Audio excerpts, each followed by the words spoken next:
10 de la noche, Palm Beach, Florida. Donald Trump se encuentra dentro de su residencia en Mar-a-Lago sentado junto a Pete Hegseth y el director de la CIA, John Ratcliffe, en una sala a oscuras. Los tres mantienen contacto directo con un general del ejército a bordo del USS Gerald Ford, uno de los portaaviones más grandes de la Marina estadounidense. El buque está desplegado cerca de la costa de Venezuela, acompañado por toda una armada de otros barcos de guerra de Estados Unidos. La tensión se palpa en la habitación y finalmente a las 10:46 de la noche el presidente Donald Trump da la orden: inicien la operación Resolución Absoluta. A partir de ese instante, todo empieza a desarrollarse a una velocidad extrema. En el USS Gerald Ford, al igual que en varios otros buques de guerra estadounidenses, una gran cantidad de aeronaves ya se encuentran en posición, listas para despegar de inmediato. Lo que sucede a continuación se convierte en una de las operaciones aéreas más impresionantes de la historia militar, porque no se trata simplemente de unos cuantos cazas y helicópteros levantando vuelo. En cuestión de minutos, una cifra extraordinaria de 150 aeronaves militares estadounidenses ya está en el aire, avanzando hacia Venezuela y dirigiéndose directamente a la capital, Caracas.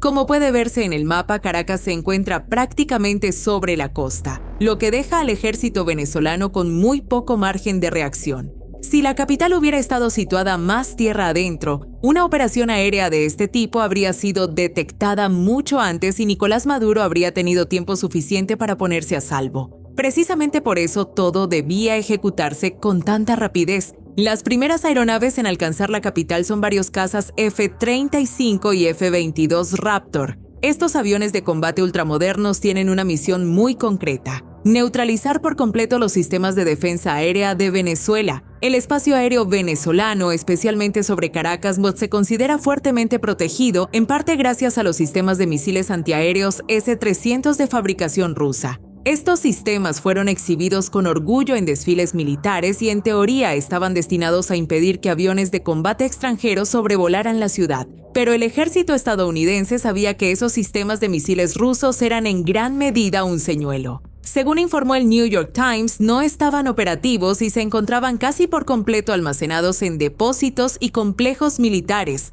Y precisamente esos lugares de almacenamiento se convirtieron en los primeros objetivos de los cazas.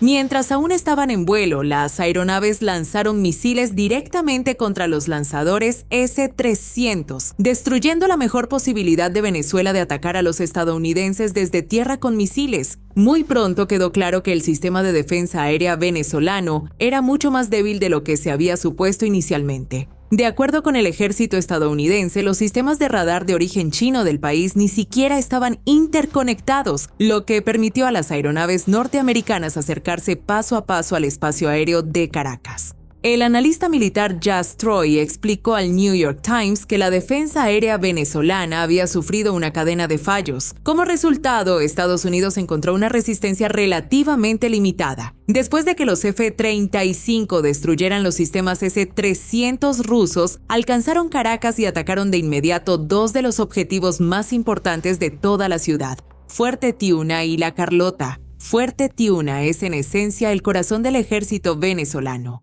Se trata de un enorme complejo militar, sede del Ministerio de Defensa, y quizá lo más relevante, se cree que es el principal refugio del presidente Nicolás Maduro. Alrededor de las 2 de la madrugada, partes de esta gigantesca instalación estallaron repentinamente en llamas. Apenas unos segundos después ocurrió lo mismo en La Carlota, el mayor aeropuerto militar de la ciudad.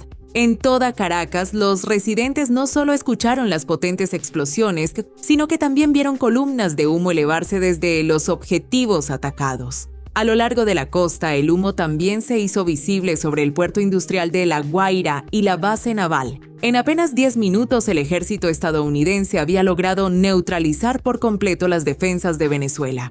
Mientras tanto, otras aeronaves de combate estadounidenses, junto con los llamados drones de ataque unidireccional, comenzaron a destruir más objetivos en toda Caracas. Antenas, líneas eléctricas y otras infraestructuras críticas fueron atacadas desde el aire. Hacia las 2:05 de la madrugada, amplias zonas de la ciudad se quedaron sin electricidad. Este apagón permitió que los aviones estadounidenses operaran en una oscuridad casi total. Más tarde se supo que Estados Unidos había empleado una tecnología secreta para inutilizar la red eléctrica de la capital venezolana, algo que Donald Trump describió como, cito, una habilidad especial. Se sospecha que el suministro eléctrico de la ciudad fue interrumpido temporalmente mediante un ciberataque. Lo que vino después fue la fase más importante de toda la misión, y es aquí donde los acontecimientos se vuelven realmente espectaculares. Junto a los cazas F-35 y F-22, cada vez más aeronaves estadounidenses ingresaron en el espacio aéreo venezolano. Bombarderos de largo alcance como el B-1B Lancer comenzaron hasta asegurar la zona, apoyados por los EA-18Ch Growler, aviones diseñados para interferir los radares y sobre todo para escoltar y proteger a otras aeronaves estadounidenses, porque en ese momento ya había comenzado el despliegue del elemento más crucial de la operación, la Delta Force. La Delta Force es una de las unidades de operaciones especiales más selectas de Estados Unidos. Entre sus misiones se encuentran rescates de rehenes o, como en este caso, la captura de objetivos de alto valor, es decir, figuras de máximo nivel como el presidente de otro país. La Delta Force sobrevoló Caracas en una gran formación de los helicópteros más avanzados del ejército estadounidense, protegidos por cazas de combate. Volaban en helicópteros Black Hawk y en los enormes helicópteros de transporte Chinook. Estas aeronaves llevaban tiempo volando a muy baja altura desde la costa venezolana a unos 30 metros del suelo, ya que esa era la forma más eficaz de reducir la detección por cualquier sistema de radar que aún pudiera estar activo. A las 2:01 de la madrugada, los helicópteros alcanzaron los terrenos militares de Fuerte Tiuna. Dentro del complejo se encontraba un edificio que funcionaba como casa segura de Nicolás Maduro. Aunque la distribución exacta de la estructura no es de dominio público, se sabe que estaba fuertemente protegida, con puertas de acero blindado, un gran número de guardaespaldas e incluso una sala de pánico extremadamente difícil de acceder desde el exterior. Y entonces todo ocurrió muy rápido. Uno de los enormes helicópteros se mantuvo suspendido directamente sobre la casa segura. En apenas 3 minutos, numerosos soldados de la Delta Force ya estaban sobre el techo del edificio. No solo iban equipados con herramientas de soldadura, sino también con un arma clasificada y misteriosa que pronto jugaría un papel decisivo. Nada más aterrizar en el techo, los primeros soldados forzaron su entrada en el edificio y desplegaron varias granadas de humo para desorientar a los guardaespaldas. Solo hicieron falta 12 minutos para que los miembros de la Delta Force llegaran finalmente hasta Maduro. En ese momento, él estaba intentando alcanzar la sala de pánico del edificio junto a su esposa. Para neutralizar a los guardaespaldas, la Delta Force también utilizó el arma secreta mencionada anteriormente. Según uno de los propios guardias, se empleó una especie de arma sónica o basada en energía. El guardaespaldas relató después cómo él y sus compañeros se desplomaron de repente en el suelo, con sangre saliendo de sus narices.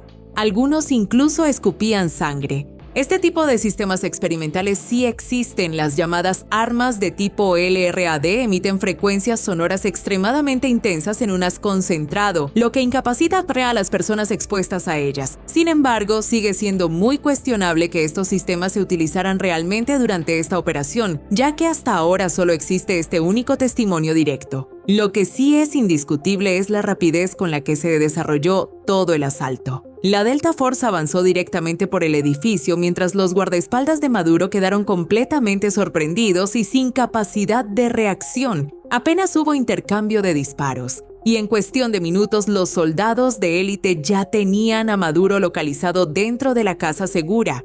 El éxito de la misión también fue fruto de una planificación minuciosa a largo plazo por parte del ejército estadounidense.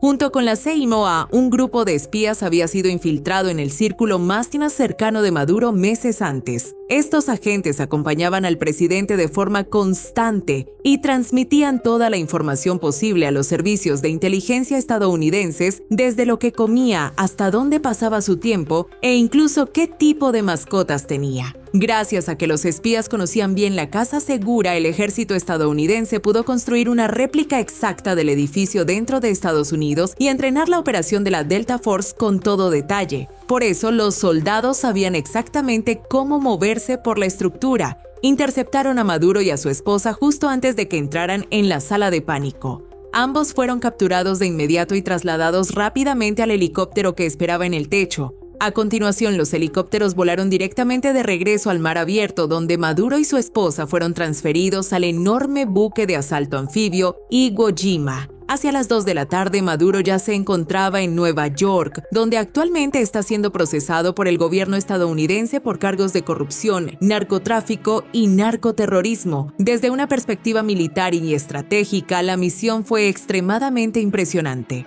Fue planificada en el más absoluto secreto durante 6 meses por múltiples agencias estadounidenses y ejecutada con una precisión notable. Sin embargo, la operación también provocó alrededor de 100 muertes, entre ellas 2 civiles. Pero quizá la pregunta más importante sigue siendo esta: ¿valió realmente la pena esta operación para Estados Unidos y para Donald Trump?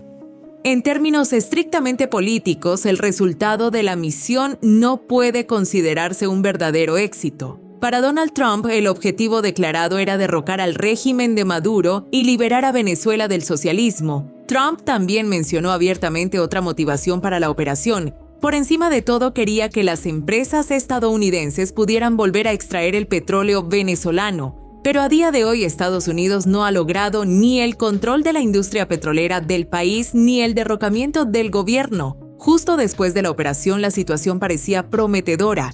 Muchos venezolanos incluso celebraron la captura de Maduro y esperaban que fuerzas democráticas llegaran al poder y liberaran al país de la dictadura socialista. Pero esa expectativa se desvaneció rápidamente. Tras la captura de Maduro, su vicepresidenta, Delcy Rodríguez, asumió el poder. Rodríguez no es democrática. Al contrario, sigue la misma línea política que Maduro y ya había apoyado tanto a él como a Hugo Chávez anteriormente. Por lo tanto, Venezuela no se convirtió en una democracia. El plan de Trump de reconstruir la industria petrolera venezolana con empresas estadounidenses también parece estar en peligro de fracasar. Durante reuniones con ejecutivos petroleros estadounidenses, compañías como ExxonMobil dejaron claro que no tienen interés en extraer petróleo en Venezuela. El país es políticamente demasiado inestable y, incluso en condiciones estables, modernizar la infraestructura petrolera podría llevar décadas. Así que tampoco en este punto Trump parece haber alcanzado sus objetivos.